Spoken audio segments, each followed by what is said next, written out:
한밤 뉴욕 증시를 수놓았던 뜨거운 종목과 인사이트를 확인해 봅니다. 이항영의 월가이드 시작합니다. MTN 이항영 전문위원 모셨습니다. 안녕하십니까? 네, 안녕하세요. 네, 안녕하십니까? 오늘은 하스탁을 보기 전에 아무래도 전쟁 이슈가 여러분들 많이 좀 궁금해하실 것 같아서 이항영 위원과 이 얘기를 좀 나눠보고 시작하도록 하겠습니다. 일단은 뭐 굉장히 많은 사상자가 발생했고 뭐 납치 뭐 이런 얘기까지 나오고 있기 때문에 도의적인 관점에서 인류적인 관점에서 얘기를 많이 할 수밖에 없는데 저희는 또 경제방송이다 보니까 시장에 미치는 영향이 좀 궁금해하실 것 같아요. 어떤 상황인가요 지금? 네, 맞습니다.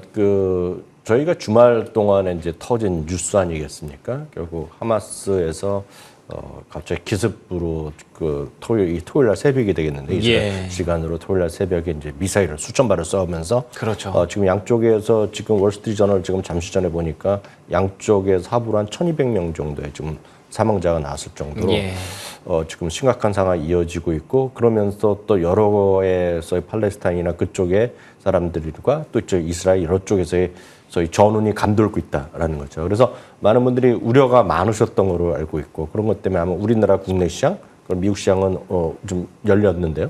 열렸는데서 걱정들이 많았던 것으로 보이고 오늘 아침 계속 이어지고 있습니다. 여튼 그렇습니다. 주식시장 일단은 좀 많이 하락했다가 일단 의외로 일단 플러스로 다 돌아서 일단 마감이 됐습니다. 그렇죠. 이 부분에 대해서도 말이 많고 잠시 후에 말씀드리겠지만 핵심적인 여러 가지 요인 중에 보면 일단 주말에 일단 상당 부분이 그런 것들이 좀 일단 충격에서는 벗어났다는 시각이 분명히 있겠고요. 외교적인 노력으로 해소되지 않겠냐라는 일정 수준에 보면 좀 막연한 기대감도 있겠습니다. 또 하나 이제 구체적으로 보면 필립 제퍼슨이라는 연준 부의장이 있습니다. 근데 이분이 지금 뭐 이런 이스라엘 관련된 거 얘기한 것이 아니라 지금 최근의 금융시장 관련해서 연준에서의 금리 인상을 약간은 좀 신중하게 된다. 그런 멘트가 나왔거든요. 그러면서 일단 채권 시장도 약간 안정되는 모습 그런 거를 보이면서 오늘 주가 좀 반등했다고 얘기하는데 일단 오늘 하루짜리를 갖고 이렇게 너무 또 안도할 필요도 없을 것 같고요. 그렇겠죠. 너무 이렇게 심각하게 생각할 필요도 없다라고 일단은 좀 냉정하게 시장을 바라보시는 게 맞다라고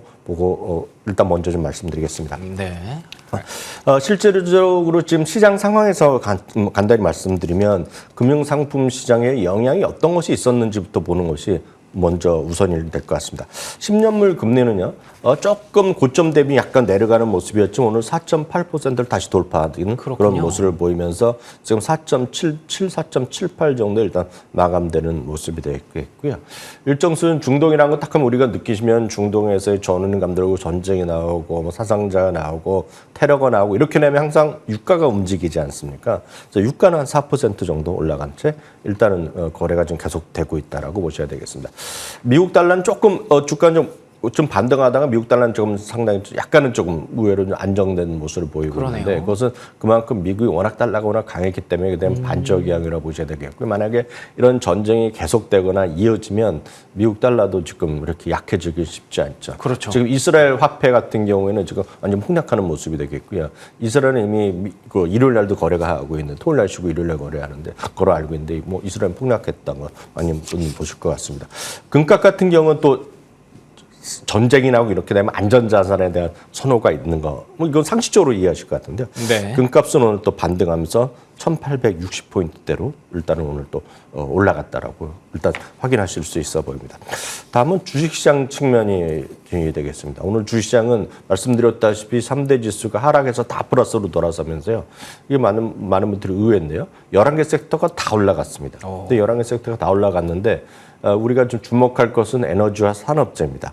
에너지는 어찌 보면 많은 분들이 공감을 하실 것 같습니다. 그쵸. 유가가 반등하니까 뭐 원유를 어떤 캐는 것부터 원유를 정제하고 다 하는 거, 뭐 배송, 이거 전부 다 해서 올라가는데요. 엑소모빌 대표적으로 보면 엑소모빌도 3~4% 정도가 오늘 올라가는 모습을 보이는 것이 되겠습니다. 다음은 산업재입니다. 산업재는 왜 산업재가 들어가냐 생각하실 텐데요. 우리가 흔히 얘기해서 전쟁을 하면 어느 정도 어떤 테마성, 뉴스성으로 움직였다 보고 있는데 방위산업재가 좀 올라갑니다. 그래서 방위산업재가 대부분 산업재에 속해 있습니다. 이게 기계를 만드는데 이게 어떤 공장에서 뭐 만드는 것들이 아니잖아요. 그래서 산업재로 분류되는 건 상식적으로 이해하시면 되겠는데 로키드 마틴 것이 한 8% 정도 올라가고요. 또 레이션 이런 거 몇 개는 10% 이상 올라가는 것들 많이 있었습니다. 사실 이 미국보다 먼저 시장이 열리는 유럽 방위산업 주식들도 대부분 5, 6%씩가 급등해요. 지금 보여드리는 건 유럽 방위산업 업체들인데요. 그것은 그만큼 전운이 감돌고 있고 최근에 미국의 방위산업 업체 방위산업 주가가 약해졌던 것은 저희 바이든 정부의 지금 예산안이 통과 안 된 거 아닙니까? 그래서 45원 임시안이 나와 있는데 그러다 보니 대규모 어떤 국방 예산이 다 빠져 있거든요. 필수적인 것만 들어가기 때문에 그런 게 떨어져 있고 아시다시피 지금 이런 러시아와 우크라이나의 전쟁에 반대하는 사람이 지금 보면 그 트럼프 전 대통령이잖아요. 혹시 뉴스 연설을 보신 분 계시겠지만 전쟁이 언제 끝나기를 원하시잖아요. 트럼프 전 대통령 이런 얘기했습니다. 자기가 대통령이 되면요 그날로 끝낸다 그랬거든요. 그러니까 이런 것들에 약간 걱정의 목소리 있는 사람들이 분명히 있거든요. 그러니까 선우를 따라서 그런데 보면 오늘은 또 방위산업 관련 주식이 좀 올라가는 것도 하나 있었고요. 또 반대로 여러분도 한번 느끼실 수 있을 것 같아요. 여러분들이 만약에 중동 지역에 예를 들어서 여행이 있을 것이 될 거고 아니면 그쪽 이제 성지순례 다니는 분 계실 것 같습니다. 그리고 중동 지역에 뭐 비즈니스 트립으로 가신 분께 또 많이 있을 거 아닙니까? 여러분 가시겠습니까 지금요? 못 가죠 지금. 그러니까 미국 사람들도 유럽 사람들 약간 멈칫하는 거거든요. 실제로 미국에서요. 지금 베이루트로 가는 거, 이스라엘 가는 거 다 오늘 전면 취소됐거든요. 그러니까 일정 수준 항공주는 약해질 수밖에 없습니다. 그래서 항공주 같은 건 상대적으로 약했고 오늘 반대로 되는 것이 방위산업 주식이 올라갔다라고 일단 먼저 이해하시면 되겠습니다. 그래서 전체 다 올라갔지만 이런 것들은 특징적인 거라고 좀 말씀드리겠고요. 다음 궁금하신 거는 아마 시청자분들이 아마 이거 얼마만큼 떨어지겠냐부터 대부분 질문하십니다. 그리고 한국 주식하시면 와 우리나라도 오늘 큰일 날 거 아니야? 이렇게 걱정하시면 계실 텐데 한국 얘기는 잠시 후에 또 저희 방송에서 계속 진행할 테니까 그때 좀 더 자세한 얘기 들으시면 될 것 같고요. 저는 이제 미국 시장부터만 먼저 말씀드리겠는데요. 늘 말씀드리지만 미국 시장은 통계라는 게 아주 완벽하게 구비되어 있습니다. 여러분들이 조금만 검색하시면 아실 수 있겠고요. 이게 보시면 1870년, 80년대 다우지수부터 계속 있는데요. 너무 옛날 얘기하면 많은 분들이 약간 그렇죠.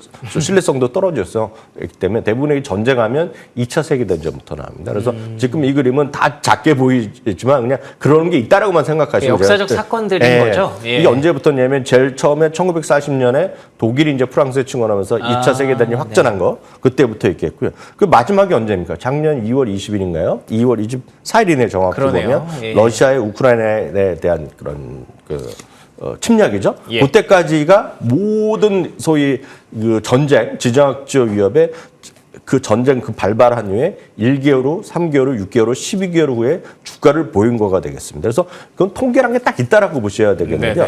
평균적으로 보면은요, 한 달 후에 보면 주가는 1.2% 정도 하락했던 것이 평균이 되겠고요. 3개월부터 12개월까지 보면 대부분 주가는 플러스 났다라고 보셔야 되겠습니다. 물론 이거 능력이 있고 가장 최근에 이 작년 2월 24일 주가를 회복한 적이 없습니다, 지금요. 그렇죠. 그렇기 때문에 여전히 마이너스지만 대부분은 주가가 좀 한 달 정도 지나면 해소됐다라는 걸 먼저 말씀드리겠고요. 그럼 그다음 이제 질문은 그러면 하락 반등하는 건 좋은데 최대 하락은 어느 정도 나왔느냐가 또 궁금하실 것 같습니다. 최대 하락폭은 평균 6% 정도 되겠습니다. 제가 좀 좁혀서 여기에는 제일 위에는 코로나 같은 것도 약간 지정학적 위협은 아니지만 전 세계적으로 주식시장 외적은 채권 금융시장 외쪽으로 엮인 건데요. 코로나19까지 포함된 건데요. 최대 하락폭이 이럴 때 평균 6% 정도 하락이 최대 하락폭이었습니다. 물론 제일 더 컸던 것들이 두 가지 건이 있습니다. 옛날부터 보면 1941년인데요. 그때는 이제 일본이 진주만 폭격했던 시기입니다. 그때 우리나라로 보면 주식시장이 뭔지도 몰랐지만 다 있었다는 겁니다. 이 진주만 공격 때 최대는 20%까지 떨어졌고요. 만회하는 데는 300일이 올라갔습니다. 그것은 그만큼 미국이 유일하게 지금 침공을 받은 게 진주만이 한 번이거든요. 그러니까 그만큼 충격이었고 모든 전쟁에 휩쓸리면서 미국 경제가 어려워졌었죠. 그래서 여하튼 300일 동안이나 회복이 안 됐던 것이 최장 기록이 됐다라고 보셔야 되겠고요. 지금까지 보면 이제 아직까지 회복이 안 된 것이 지금 우크라이나 전쟁 이후에 지금 회복이 안 된 것도 분명히 또 하나의 기록에 보셔야 되겠습니다. 그 다음에는 이제 기억나는 것이 1990년 이란의 쿠웨이트 전쟁이 되겠는데 그때는 최대 17%가 하락했고요. 만회했던 것이 190일까지 걸렸다라고 보셔야 되겠습니다. 그럼 전반적으로 어떠냐? 전반적으로 보면 큰 것만 몇 가지 말씀드리면 베트남 전쟁이 있었고요. 여러분들 기억하시죠? 앞서 잠시 보여드렸던 걸프 전쟁이 있었고 또 아프가니스탄 전쟁, 이라크 전쟁, 그리고 크리미아 반도하고 러시아가 침격해서 뺏은 것 때문에 그때 그림만 5개만 보여드리면 좀 점선 회색 부분이 딱 친구가 같은 건데요. 예. 그 시간에 물론 경제가 다 괜찮았기 때문에 그렇겠지만 장기적으로 보면 침략 전쟁으로 인해서 주가 하락은 장기적으로 보면 매수기였던 것이 많다는 것까지가 결론이다 이렇게 말씀드리고 싶습니다. 알겠습니다. 뭐 일단 오늘의 그 뉴욕 증시는 3대 지수가 일제히 상승을 했습니다. 그래서 생각보다 영향이 없네라고 보실 수도 있을 것 같은데 아직 그렇게 생각하기에 너무 이릅니다. 그렇기 때문에 최소 1개월, 3개월의 흐름들을 지켜보셔야 될 것 같고요. 과거 역사적인 통계에 따라서 장기적인 관점에서는 종종 매수 기회가 됐었다는 것도 여러분들 참고해 서 확인해 보시면 좋을 것 같습니다. 일단 지금은 주의가 확실히 좀 필요하기는 할 것 같네요. 자, 그러면 바로 하스탁으로 넘어가 보도록 하죠. 첫 번째 하스탁은 엔비디아입니다. 이스라엘 전쟁이 반도체에 미치는 영향. 그러니까 엔비디아가 당장 이번 주인가요? 다음 주에 텔아비브에서 AI 서밋을 개최하려고 했는데 이걸 취소시켜 버렸습니다. 뭐 어쩔 수가 없죠. 그뿐만 아니라 반도체주 전체를 봐도 이스라엘 업체 타워 세미컨덕터 이 종목이 주가가 많이 빠졌더라고요. 영향이 좀 있을 것 같은데 어떻게 보십니까? 말씀드렸다시피 전쟁이 만약에 확산되고 그러면 어떤 섹터건 간에 시장에 어떤 좀 안 좋은 영향이 그쵸? 있을 수밖에 없는 예. 것은 당연하다고 보셔야 되겠습니다. 다만 장기적으로 봤을 때 보면 그 전쟁이 언제 회수될지 그리고 각국에서의 외교적 노력 이런 것들이 효과가 있을지 없을지를 우리가 예단하기는 쉽지 않다라고 보셔야 되겠습니다. 그러면 우리는 앞서 말씀드렸던 대로 그 이스라엘에서 개최하려던 그런 행사가 취소된 건 분명히 회사로 보면 악재가 되겠는데 그냥 뭐 장소를 옮겨서 하면 되는 것이 그렇죠. 되겠고 그래서 네. 큰 의미는 없을 거라고 보셔야 되겠습니다. 그래서 저희는 오늘은 엔비디아에서 집중돼서 좀 포커스를 맞춰서 설명해 드릴 필요가 있겠는데요. 최근에 잇따라서 약간의 엇갈린 주장, 엇갈린 보도, 호재 악재가 있기 때문에 다시 한번 연말 기간에 연휴 기간에 있었던 걸 정리해 드리면요.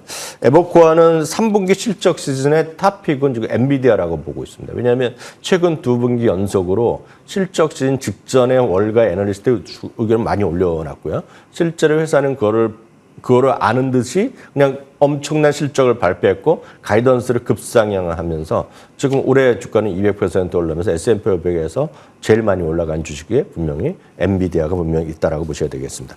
그리고 경쟁자가 지금 AMD라는 것이 분명히 있겠는데 아직까지 멀었다는 시각을 이들도 에버코어는 하고 있다라고 보셔야 되겠고요. 2025년까지 성장을 지속할 반도체 업종이 거의 없다는 것입니다. 그렇지만 그중 하나가 목표 주가 $600를 제시하고 있는 엔비디아가 거의 유일하다라고 보고 있고요. 키뱅크는 목표 주가를 670에서 750달러까지 올려놨습니다. PC 수요가 계속 부진했는데 PC 수요가 조금 회복하고 있다는 주장을 하고 있고요. 특히 자동차용, 전기차용 반도체가 지금 수요가 계속 호조세를 보이고 있다라는 것을 얘기하고 있습니다. 그리고 2024년 하반기부터 소위 엔비디아의 공급이 잘리고 있는데 그 부분이 좀 해소될 수 있다. 얘기하면서 엔비디아의 매출을 목표를 내년 거를 더 상향시켰다라고 이들은 상향시켰다라고 보셔야 되겠습니다. 이렇게 호재도 있고 투자금 올리는 것도 분명히 목표 주가 올리는 것도 있는데요. 지난 그 미국 시간으로 보면 목요일날 장 끝나갑니다. 그래서 우리나라 보면 그 금요일날 밤 저녁에 나온 뉴스인데요. 로이터 통신에서 단독으로 이런 얘기를 했습니다. 오픈 AI 아시잖아요. 챗GPT를 예. 마이크로소프트랑 같이 하는 곳에서 독자적인 AI 칩 개발을 모색한다는 얘기를 했습니다. 만약에 이거를 또 하면 자기네 직접 다 한다 그러면 뭔가 수요처가 줄어들 수 있지 않습니까? 그래서 일부 좀 악재 인식하는 것이 분명히 있는 것도 사실이고 오늘 주식시장 일정 수준 이런 게 좀 반영됐다는 시간이 분명히 있겠는데요.